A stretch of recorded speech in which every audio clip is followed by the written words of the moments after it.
დღეს ჩვენ გამიხილავთ ინოვაციურ ქირურგიულ მეთოდიკას, მაგნიტურ დუოდენო ილეოსტომიას და მის როლს წონის კლებასა და ასევე დიაბეტი ტიპი 2-ის მკურნალობაში. პროცედურის წარმოებისას მაგნიტების გამოყენებით დუოდენურსა და ილეუმს შორის ნაწლავის ორი სეგმენტია, რომელთა შორის ყარდება კავშირი, პირობითი ავლითი გზა, როდესაც საკვები ნივთიერებები გარკვეულ საკვის მომლებელ სეგმენტს გამოტოვებს, შესაბამისად ამ პროდუქტის დაშლა და ათვისება პროპორციულად მცირდება და მიღებული საკვების საკმაოდ დიდ რაოდენობას კალორიაჟის ადამიანი აღარ ითვისებს და ცხიმოვან დეპოში შესაბამისად ეს მიღებული ზედმეტი საკვები აღარ გროვდება და წონაში კლებაც ხდება. ეს მარტივად რომ ავხსნათ, ეს იწვევს საკვების შეწოვის შემცირებას და შესაბამისად კვებითი ღირებულებების შემცირებას, მადის დაქვეითებას იმავდროულად, ჰორმონალური ბალანსის გაუმჯობესებას და ისიც უნდა ვთქვათ, რომ ამ ოპერაციის შემდგომ წონის ესეთი რადიკალურად დიდი კლება არ ხდება, თუმცა 10-20 კილოგრამის კლებაც ამ პირობებში და ასეთი შედარებით დაზოგვითი ტექნოლოგიის დროს გამოყენებისას სრულიად საკმარისია ბევრი პაციენტისათვის ამ შედეგის მიღწევა. უფრო მარტივი შესასრულებელი ოპერაცია, ვიდრე რომ სხვა ტრადიციული მეთოდები, ეს ნაკლებად ინვაზიური მეთოდი, ანუ ნაკლებად ტრავმულია პაციენტისათვის. მაგნიტური დუოდენო ილეოსტომია ხელს უწყობს სისხლში გლუკოზის დონის ნორმალიზებას, სწორედ იმ ფაქტორებიდან გამომდინარე, რომ ხდება წონის კლება და როგორც კოტემ აღნიშნა, არ ხდება სრული ათვისება იმ მიღებული საკვების, რომელსაც ღებულობს პაციენტი, თუმცა გრელინის გამო დანაყრებას ის გრძნობს, მაგრამ შემდგომში სრული ათვისება ამ საკვები პროდუქტების არ ხდება. შესაბამისად, უმჯობესდება ინსულინის გრძნობელობა რეცეპტორებისადმი, იხსნება ინსულინ რეზისტენტობა, რაც თავის მხრივ ხელს უწყობს სხვადასხვა ნივთიერებათა ცვლის ასევე გამოსწორებას, მათ შორის გულსახმთა სისტემის გამართულ მუშაობას, მათ შორის ლიპიდური სპექტრის მოწესრიგებას და დიაბეტის სიმპტომატიკის შემცირება ხდება ამ დროს, იქედან გამომდინარე, რომ ხდება გლუკოზის ნორმალიზება. პროცედურა თვითონ უსაფრთხო არის, როგორც კოტემ აღნიშნა, მინიმალური ინვაზიური ჩარევა ხდება პაციენტთან ბარიატრიული ქირურგიული მკურნალობისგან განსხვავებით და ნაკლებ გართულებებთანაც არის შესაბამისად დაკავშირებული. ეფექტურობა საკმაოდ მაღალი არის, იქედან გამომდინარე, რომ ხდება წონის კლება და შესაბამისად ძალიან მალე დგება ის შედეგი, როდესაც აი ამ მოწესრიგებული ნივთიერებათა ცვლის ფონზე უკვე შაქრის ციფრები სისხლში არის მოწესრიგებული. მნიშვნელოვანია აღინიშნოს, რომ მაგნიტური დუოდენო ილეოსტომია არის FDA-ის მიერ აღიარებული მეთოდი და ეს მეთოდი საქართველოშიც დაინერგა. დღევანდელ გადაცემაში ამ მეთოდზე სასაუბროდ მოვიცვიეთ კლინიკა ინოვას ქირურგიული დეპარტამენტის ხელმძღვანელი პროფესორი დავით აბულაძე და მისი პაციენტი ვიქტორ კოსტენკო. ბატონ დავით, ვიქტორ, მოგესალმებით, მადლობა მოგზაურობისათვის. ახალი თემა, ახალი პროდუქტი ქირურგიულ, ასე ვთქვათ, სფეროში, ბარიატრიულ ქირურგიაში და მით უმეტეს საქართველოში მაგნიტების გამოყენებით წონაში კლება, მოდით ესე მოკლედ ვთქვათ, სიახლეა. ბატონ დავით, პირველ რიგში თქვენ მოგმართავთ კითხვით. რამდენი ხანია რაც ეს მეთოდი არსებობს მსოფლიოში პირველი? როდის გაკეთა საქართველოში ჩვენთან ოპერაცია? და რამდენად გეგმება ამ ოპერაციის ფართედ გამოყენება უკვე ჩვენს ქვეყანაში? ბატონო, საერთოდ ქირურგიაში არის ეგეთი ცნება ანასტომოზების დადება. ანასტომოზია წარმოადგენს შერთულს კუჭნაწლავის ტრაქტის სხვადასხვა მიდამოს შორის. შეიძლება იყოს კუჭსა და ნაწლავს შორის, ნაწლავსა და ნაწლავს შორის.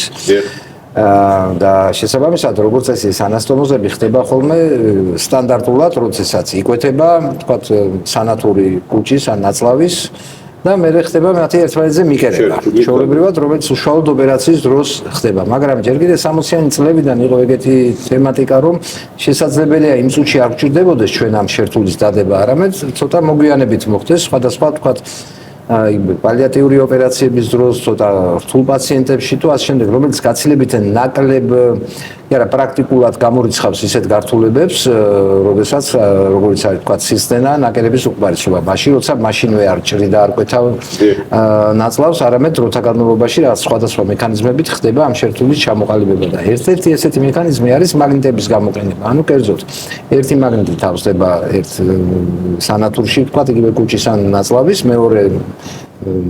მეორე ნაწლავის სანათურში ეს მაგნიტები ერთმანეთს ეწებება, ესე ვთქვათ, აი გასაგებია. გერმეტულად ერთმანეთს ეკრის და ეწებება და მათ შორის, როდესაც ხდება მაგნიტების მეშვეობით მიდება სხვადასხვა ნაწლავის კედლების, ერთმანეთთან მათ შორის ვითარდება შეხორცებითი პროცესი, რაც არის საერთოდ შერთულის ჩამოყალიბების ძირითადი პრინციპი, რომ უნდა შეხორცდეს იქა და სადღაც 3-4 კვირის მერე ტრანზიცია ხდება მაგნიტების და მერე მაგნიტების ევაკუაცია ხდება, ну, ჩვეულებრივი რამდენ ხანში ხდება ბარემ უთხრა? დაახლოებით სადღაც 3-4 კვირაში. ანუ ეს ამას ქვია ეგრეთ წოდებული მოგვიანებითი ანასტომოზები, რომელიც აბსოლუტურად ფუნქციონალურად ზუსტად იგივეა, რაც ჩვეულებრივად ოპერაციის დროს დადებული ანასტომოზები. ერთი განსხვავება არის, რომ გამორიცხავს ისეთ გართულებებს, როგორც არის სისტემა და ნაკერების უკმარისობა, რაც როგორც წესი ყველაზე უფრო დრამატული გართულებები არის. კუჭნაწლავის ტრაქტზე ნებისმიერი ოპერაციის ძალიან საინტერესო. საშუალოდ რამდენ კილოგრამს იკლებენ პაციენტები ასეთი ოპერაციის და დროის რა მონაკვეთში და დროის რა მონაკვეთში? ანუ ოპერაციის შემდეგ რაიმე სპეციალური კვების რეჟიმი ან ყრუნაობის რეჟიმი თუ ჭირდება და რეაბილიტაცია როგორ ხდება? როდესაც საუბარი არის თქვათ მეტაბოლურ სინდრომზე, როდესაც ჩვენ გვაქვს ინსულინრეზისტენტობა, დისლიპიდემია და ასე შემდეგ, გამომდინარე იქიდან რომ ანასტომოზის დადება ხდება 12 ნაწლავსა და თედროს ნაწლავს შორის, საკვების გარკვეული ნაწილი გადადის პირდაპირ თედროს ნაწლავში, რომელიც საკუთარი ამ ნაწლავის ჰორმონების, ეგრეთ წოდებული ლეპტინების, ინკრეტინების სტიმულირებას იწვევს, რომელიც არის როგორც არის GLP-1 და GLP-2, დააჩნია სხეულის მას ინდექსი რამდენია საწყისი. აი ვიქტორია აქ არის სტუმარი, მაგალითად კი ბატონო, რამდენი იყო კლება? რამდენ ხანში დაიკელეთ თქვენ ეს ძირითადი კლება? სადღაც ერთ თვეში 1.25 კილო დავიკელე და აი ეს არ გაგიჭირდა ანუ კვებითი რავი თავისებურად დავიკელი და კვებითაც ნოეღლა თავისთავად მდგომარეობა თუ შეიცვალა რომ დავიკელი 1000-ისკენ შეიცვალა რა თქმა უნდა ბარლა 20 კილომდე გააჩნია ადვილად ნაყრდება პაციენტი, ანუ ტკბილის მოყვავილობა ქრება და შესაბამისად ეს ინსულინრეზისტენტობა და დისლიპიდემია რო იხსნება, საბოლოო ჯამში მე სხეულის მასის ინდექსი გვაქვს სადღაც 26-დან 28-მდე დაბლა ეშვება. კი, რა თქმა უნდა, პრაქტიკულად ოპტიმალურ დოზზე და რაც ყველაზე მთავარი არის, რომ ეს მექანიზმი ძირითადად მიმართულია ქიმები ვარ ჩვენ, მიზანი არის მეტაბოლურ სინდრომთან ბრძოლა. და სწორედ იქ თუ არის თქვათ შაქრიანი დიაბეტი ან პრედიაბეტი, თქვათ ტიპი 2, რომლის დროსაც ჩვენ გვაქვს მეტაბოლური სინდრომის გამო ჯერ კიდევ შენარჩუნებული არის პანკრეასის ბეტა-უჯრედების ფუნქცია, მაგ შემთხვევაში ხდება ესე ვთქვათ რემისის ფაზაში გადადის პაციენტი, როდესაც ჰიპერგლიკემია აღარ აღინიშნებათ, ან შედარებით უფრო ადვილი საკონტროლებელია ვიდრე იყო მანამდე. და რაც თავარია ამ ჰიპერგლიკემიაზე არა ის დისლიპიდემია ის სწორედაც რის გამოც ვთქვათ რისკ ჯგუფში უმეტესობა მამაკაცების 40-დან 60-მდე არიან რომ ეს ხოლესტერინები არის და ტრიგლიცერიდები არის მაგი პრაქტიკულად იხსნება თუ აქვს შესაბამისად ამ რისკებს ინფარქტის ან ინსულტებს ძალიან ბევრ შემთხვევაში გამორიცხავს მსგავსი ჩარევები თუ აქვს გადამწყვეტი მნიშვნელობა გლუკოზის ციფრებს სისხლში შემდგომი ესე ვთქვათ ეფექტების თვალსაზრისით. შაქრის ციფრებზე იმდენად მაღალი, აი რაც უფრო მაღალი არის ვთქვათ ინსულინის რეზისტენტო ჰომოინდექსები, რაც უფრო მეტად არის დარღვეული, რაც უფრო მაღალია C-პეპტიდი. C-პეპტიდი ეს არის ცილა, რომელსაც წარმოქმნის პანკრეასის ბეტა-უჯრედები, რაც უფრო მაღალი არის ფუნქცია, ხო? აი რაც უფრო მაღალია C-პეპტიდი და მაგ შემთხვევაში უფრო ვიცით რომ ველოდებით რომ ეფექტი უფრო მეტი იქნება. ყოველ შემთხვევაში ეს მეთოდი თქვენ რო კითხვა მომეც როდის დაიწყეთ 3 წელია რაც დავიწყეთ საქართველოში, ანუ კლინიკური კვლევა მიმდინარეობს. სოფლიოს პრაქტიკა პირველად საქართველოში გაკეთდა, ეს იყო პროფესორი მიშელ გარნიეს, ანტონიო ტორესის, გიბერნატ კადიერი ბელგიიდან და ჩემს მიერ, ან გუნდი იყო არა მარტო ევროპული, ანუ კანადა, ესპანეთი, ბელგია, საქართველო. ეს 4 ქვეყანა მოიცავდა ამ კვლევას. 112 ოპერაცია იქნა წარმოებული ამ ყველა ჩვენ ქვეყანაში. ამ 4-ვე ქვეყანაში. 4-ვე ქვეყანაში 112 ოპერაცია პირველი შესრულდა საქართველოში, ეს იყო 2021 წელს და რეალურად აი ზაფხულში FDA-მ დადო უკვე დასკვნა ამერიკის აღიარებულია კი ბატონო, უკვე აქტიურად კეთება ესპანეთში, იტალიაში, ამერიკაში და ფიქრობთ ამის გაფართოებას, გასწავლით თუ არა თქვენს კოლეგებს ამ მეთოდიკის? კი, რა თქმა უნდა, ძირითადი მიმართულება ის არის, რომ ეს არის არა აი მსგავსი ტიპის ოპერაციები, მოდი ესე ვთქვათ, იგივე როგორც არის ვთქვათ სადი, ანუ დუოდენოიდალური შუნტირება, ლაპარასკოპიულად კუჭის რეზექციასთან და რეზექციის გარეშე სრულდება ჩვეულებრივად, კეთდება საქართველოშიც, მსოფლიოშიც, თუმცა კეთდება სტეპლერების მეშვეობით, რომელსაც გარკვეულ დაახლოებით 0.7-დან 1.5%-მდე გართულება აქვს სიზდენის და ნაკერების უკმარისობის. რაც მაგნიტის შემთხვევაში ეს დაყვანილია პრაქტიკულად ნულამდე, იმიტომ რომ მას 12 სპეციფიკური ჩვენება, რა დროსაც უპირატესობას ანიჭებთ აღნიშნულ მეთოდოლოგიას, ვთქვათ, სხვა მეთოდთან რატომ აირჩიეთ ეგ მეთოდი?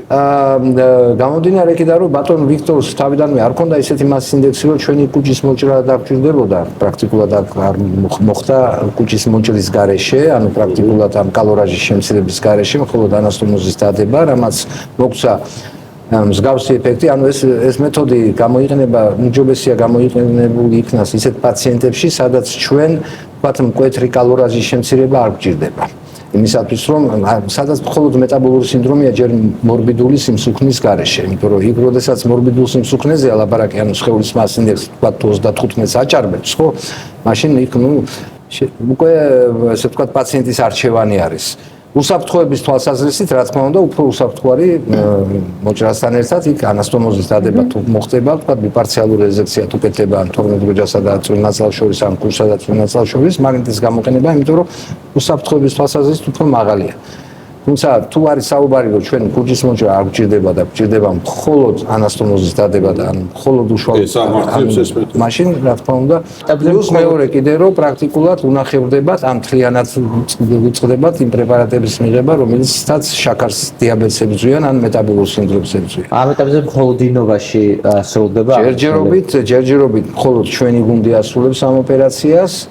მაგრამ ჩვენ გვაქვს დაგეგმილი, ანუ მთელი პროექტია, რომ სადღაც რამოდენიმე თვის მერე უკვე გავაკეთოთ სემინარები, ჩავატაროთ თქვა პრაქტიკული სწავლებები იმისთვის, რომ ეს მეთოდი გავრცელდეს რაც შეიძლება მეტად. მაინტერესებს რეაბილიტაციის პროცესი, აი ამ ოპერაციის, აი პაციენტსაც რო ვკითხოთ, გაუჭირდა თუ არა და თუ არის რაიმე სპეციფიური რეჟიმი, რომელიც განსხვავებულია სხვა, ასე ვთქვათ, ოპერაციებისგან, რაც ან პაციენტისთვის რთულია, ან საყურადღება. პრინციპში არაფერი რთული არ არის, ანუ ოპერაციის მე დიეტაზე ვიყავი, ბულიონები და იმერს მივირთვიანდი რა. და დღეს ვერიდები. კბილეულს და რაღაცებს დასალევს. ნუ ეხლა 1000 ერთხელ თუ სადმე მოხდები, კი პრობლემა არ არის. მივირთვიან ყველაფერს და რამდენი ხანი გავიდა ოპერაციის დღიდან დღემდე? 8 თვე გავიდა, კი. ნუ 6 თვის მერე ვიტყვიან უკვე ჩეულებრივად ეხლა რაღაც რო მივირთვიან. კი, რა, დისკომფორტის არ მაქვს და ვირონიზობამ შაქარს უკვე ნორმალზეა რა. ანუ ეს არის მთავარი, რომ თქვენი გლიკემიის ციფრები დარეგულირდა და ნორმის ფარგლებშია. თუმცა ენდოკრინოლოგთან მუდმივად კონტაქტში ხართ, ვთქვათ, კლინიკის წარმომადგენლებთან კონტაქტში აუცილებელია. და ნუ რაღაც ვიტამინებს კიდე ამ ოპერაციას რაიმე რისკი აქვს? ანუ რა არის ის მთავარი რისკი, რაც შეიძლება ამ ოპერაციას ახვალდეს თან? ყველა ოპერაციას რაღაც გარკვეული რისკი გააჩნია. ხო, ეს გაწეული ჭრილობის, თქვათ, ინფექციებიდან სხვადასხვა რისკებით, მაგრამ აქ უნდა იქნეს არჩეული რისკსა და სარგებელს შორის თანაფარდობა. იმდენად დაბალ რისკიანია, ყოველ შემთხვევაში ორი აი დრამატული ქირურგიული გართულება, ისეთი როგორც არის ანასტომოზიდან, შინაგანი სისტემა და ნაკერების უკმარისობა გამორიცხული. ეხლა სხვა რისკები, ისეთი როგორც არის თქვათ ოპერაციის ემბოლია, რომელიც 0.1%-ს წარმოადგენს, ნებისმიერი ოპერაციის გავალობის არმოქმედება და ასე შემდეგ. ხო, ესეთი რისკები ნებისმიერ ოპერაციას გააჩნია, მაგრამ აქ არის შედეგზე ორიენტირებული ვართ ჩვენ, რომ აქ არის საუბარი, რომ პაციენტს მოეხსნას შაქრიანი დიაბეტის არსებული ან განვითარების რისკი, ან უკვე არსებული დიაბეტი რემისიაში გადავიდეს და რაც მთავარია მოეხსნას აი ეს ათეროგენული დისლიპიდემია, რომლის დროსაც ყველაზე მეტაბოლური სინდრომის დროს აი ესეც ყველაზე ხშირი მიმართვიანობა, ვთქვათ, იგივე სტენტირებაზე, კორონაროგრაფიაზე და შუნტირებაზე და ახალგაზრდა ასაკში ინფარქტებზე სწორედაც რომ არის ეს ვისერალური გაცხიმოვნება, ღვიძლის გაცხიმოვნება და კარდიოვასკულარული რისკების შემცირებას, მკვეთრად ამცირებს მსგავსი მოქმედება, მსგავსი ჩარევები. რაც შეეხება თვითონ პოსტოპერაციულ პერიოდს, ანუ სტანდარტულად განსხვავებით ბარიატრიული ოპერაციებისგან, იმიტომ რომ აქ რეზექცია არაფერს არ ხდება. ეს ოპერაცია წარმოებს ენდოსკოპიურად, ანუ მარტივად რო ახსნათ ერთი ცალი მაგნიტი, რომელიც ძალიან პატარა არის, იხლაპება პაციენტის მიერ, რომელიც დაახლოებით საათნახევარში უკვე წვრილნაცლავში ჩადის, მეორე მაგნიტი შეყვავს ენდოსკოპიურად და ლაპარასკოპიის და ენდოსკოპიის მეშვეობით ისე რომ გაკვეთა ნაცლავის და არც კუჭის არ ხდება, მაგნიტების ერთმანეთთან მიტანა ხდება უბრალოდ ქირურგის და ენდოსკოპისტის შეთანხმებული მოქმედება. ერთმანეთს მიედოს ეს ნაცლავის ანათურები მიიტანოს და ამით სრულდება ოპერაცია. გრძელდება დაახლოებით 40 წუთი. პაციენტი საღამოთი ან მეორე დილას უკვე პალატაშია და მეორე შვადღეზე უკვე ეწერება ბინაზე.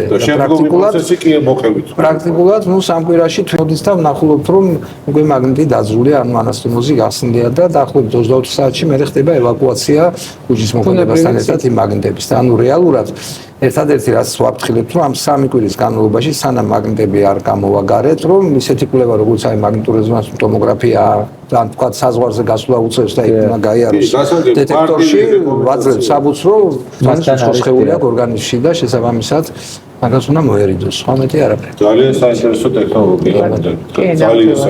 ჩვენ კიდე გვექნება ბევრი უშუალოდ ჩვენ ვაპირებთ რომ ჩავატაროთ სემინარიც, რომ ჩვენმა კოლეგებმაც გაიცნოს, მოხსენდა ეს ნუ დაახლოებით 12-მდე სერიოზული პუბლიკაცია არის გამოქვეყნებული უკვე მიშელ გარნიეს და ჩემი კოლეგების მიერ საერთაშორისო პუბლიკაციებში, მოხსენდა როგორც მსოფლიო ფედერაციის კონგრესებზე, ასევე ლოკალურ კონგრესებზე და პრაქტიკულად უკვე მაგნიტური ანასტომოზები ცალკე შეიტანეს ნებისმიერ აი მსხვილ ბარიატრიულ კონფერენციაზე უკვე როგორც თემატიკა და აქტიურად მიმდინარეობს ამ თემატიკის კიდე უფრო გაშლა არა მარტო უშუალოდ ამ მეთოდის, რასაც ჩვენ ვაკეთებთ, არამედ ისეთი აპლიკაციები ამ მაგნიტის, როგორც არის ონკოლოგიურ ხირურგიაში, როგორც არის ბიოდინგესტიურ ხირურგიაში, ჰეპატობილიარულ ხირურგიაში და ისევე არის საუბარი, რომ შესაძლებელია გამოყენებული იქნას ასევე კარდიოვასკულარულ ხირურგიაშიც, ანუ ძალიან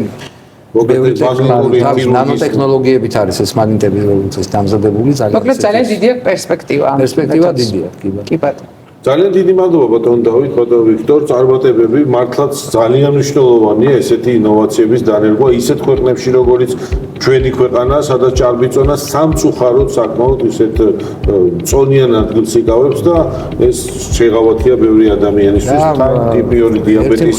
ჩვენი ქვეყნისთვის ძალიან საამაყოა, იმიტომ რომ საქართველოს შედის ანუ ქვეყანათა რიგში შევიდა პრაქტიკულად ამ თემატიკით, სადაც მართლა ახალი სიტყვა იქნება მედიცინაში და ერთ-ერთი პირველები ვართ. ბრავო, მადლობა, წარმატებები. კარგად წამდებოდეთ.